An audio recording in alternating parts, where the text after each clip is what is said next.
વડોદરા શહેરના Akota police line પાસે મહાકાલી હલવાવાળા દ્વારા ગેરકાયદેસર રીતે બાંધકામ કરવામાં આવ્યું હોય તેવા સ્થાનિકો દ્વારા આક્ષેપ કરવામાં આવ્યા છે। એક તો ચોમાસાની ઋતુ શરૂ થઈ ગઈ છે અને તેવામાં વરસાદી કાંસમાંથી પાણી ન જાય, વરસાદી કાંસમાં જતું પાણી રોકાઈ જાય તે પ્રકારનું ગેરકાયદેસર રીતે બાંધકામ મહાકાલી હલવાવાળા કરવામાં આવ્યું હોય તેવા આક્ષેપ સ્થાનિકો દ્વારા કરવામાં આવ્યા છે। રેસિડેન્ટ એરિયામાં રહેઠાણ વિસ્તારમાં ગેરકાયદેસર રીતે બાંધકામ કરી કમર્શિયલનો ઉપયોગ કરવામાં આવતું હોય તેવા આક્ષેપ કરવામાં આવ્યા છે। નાના નાના બાળકો અને મહિલાઓના સ્વાસ્થ્ય સાથે ચેડા થઈ રહ્યા હોય તે પ્રકારના તેલ કે પછી સામગ્રી વાપરવામાં આવતી હોય તેવા પણ આક્ષેપ તેઓએ કર્યા છે। સ્થાનિકો દ્વારા મહાનગરપાલિકાની વડી કચેરી અને વિસ્તારની વોર્ડ નંબર 12ની કચેરીમાં પણ આ વિશે રજૂઆત કરવામાં આવી, તેમ છતાંય કોઈ અધિકારી ધ્યાન નથી આપતું। બીજી બાજુ મહાકાલી હલવાવાળા દ્વારા સ્થાનિકોએ જ્યારે રજૂઆત કરવા ગયા ત્યારે जानથી मारी नाखवानी धमकी पण आपी होय तेवा पण आक्षेप कर्या छे। अरे हमारे ये समिता है कि हमारे नाना नाना छोकरा छे, भट्टिया की ऐसा भट्टिया की एकदम जलन आवे छे। हमारा बच्चे बीमार हो गए, हमारा बच्चे बीमार हो गए और उल्टा ये गटर लाइन की और वो दतंग करता है, छोकरा को धमकियां देता है, बोले कि तेरे को रास्ते में से मार डालूंगा। ये श्यामाराम बोलता है। तो या क्या काम कर रहे हो? या ये मिठाइयाँ बनाता है। अच्छा, तो अब ये बांधकाम का कर रहे ये बांधकाम इसको सबकी जगह रूंध लेता है। अच्छा, हाँ, कारखाना के वजह से ये सबकी जगह रूंधता है, ये सब रूंध दिया गैर कायदा से। अच्छा, तो आपको क्या समस्या, क्या तकलीफ क्या होती है? हमारा तकलीफ होता है कि हमारा जाने आने का रास्ता है, लेटरिंग हमारा जाने का है, पूरा 40 का लेटरिंग है और हमको ये जाने का, हमारे लेटरिंग नहीं है, हमारे 40 का लेटरिंग है, ये जाने का रास्ता में तकलीफ पड़ती है। किसकी है? ये जगह तो हमारे मालिक की है। अच्छा, हाँ, तो बांधकाम कौन कर रहा है? बांधकाम श्यामा करता है। अच्छा, हाँ, जाट। परमिशन ली है इसकी? तो अबे वो मालूम नहीं है। अच्छा, वो कोई परमिशन वगैरह परमिशन से करता है। अच्छा, हाँ, क्या नाम है आपका? मेरा कमलाबेन છે। શંકરરાવ પાઠકની ચાલ છે। આ અકોટા પોલીસ લાઇનની વચ્ચે આવેલી છે, અકોટા રોડ ઉપર ધનટેકરીની એક્ઝેક્ટ સામેની સાઈડમાં।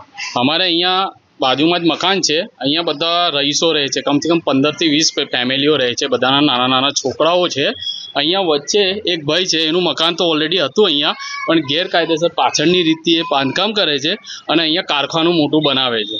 અહીંયા એના ગેસના કમસે કમ 10 થી 15 એના બોટલો પડ્યા રહે છે અને મીઠાઈનું આખું કારખાનું બનાવે છે અને ભટ્ટીઓ પણ બધાને મોટી મોટી ભટ્ટીઓ અહીંયા નવું બાંધકામ કરે છે ભટ્ટીઓનું। પણ આ તો બાંધકામ કરે છે, તમને શું તકલીફ છે? અમને એ તકલીફ છે કે અમે અહીંયા રહીએ છીએ, નાના નાના છોકરા છે અમારા, ક્યાં રૂટીન ક્યારે અકસ્માત કશું થયું તો એનો જિમ્મેદાર કોણ? આ ભાઈ રેસિડેન્સી એરિયાની અંદર આ વસ્તુ બધાને અહીંયા કારખાનાનું બાંધકામ કરે છે। તમે એવું કહે કે દાદા કઈ વરસાદી કાચ છે? વરસાદની કાચ છે, બહારનું રોડનું જે પાણી આવે છે એ ડાયરેક્ટલી અહીંયાથી પાછળથી પસાર થાય છે, એ ડાયરેક્ટ કાચની અંદર જાય છે।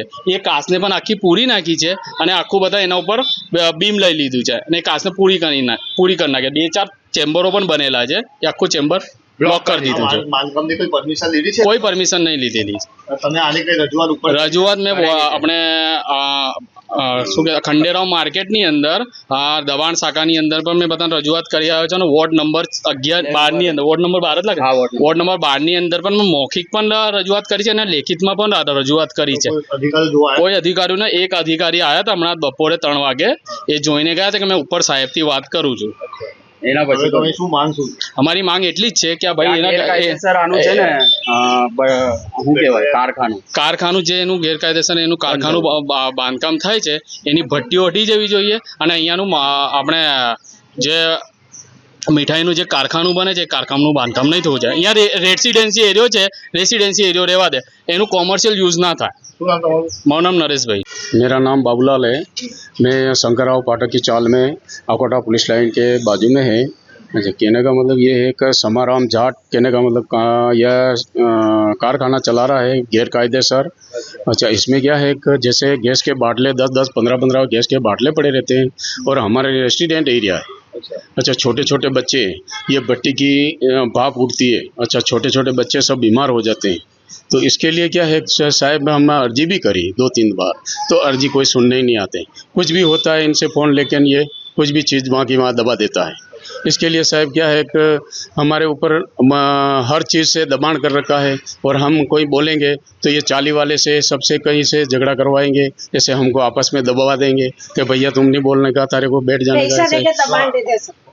कहीं इसके लिए क्या है कि ऐसा है जो ये कहने का मतलब इसका कोई सुनवाई नहीं कर रही है। साहिब से हमारे विनती है कि ये चीज़ का यहाँ पे आके और थोड़ी तपास करे और ये चीज़ को गैर कायदेसर जो भी है इसकी तपास करे। और ये गैर कायदेसर कारखाना बना रहा है तो और गैर कायदेसर ये इसका कारखाना चल रहा है, भट्टी चल रही है, इसकी भी तपास करी जाए। और तेल कौन सा वापर रहा है ये भी तपास करी जाए।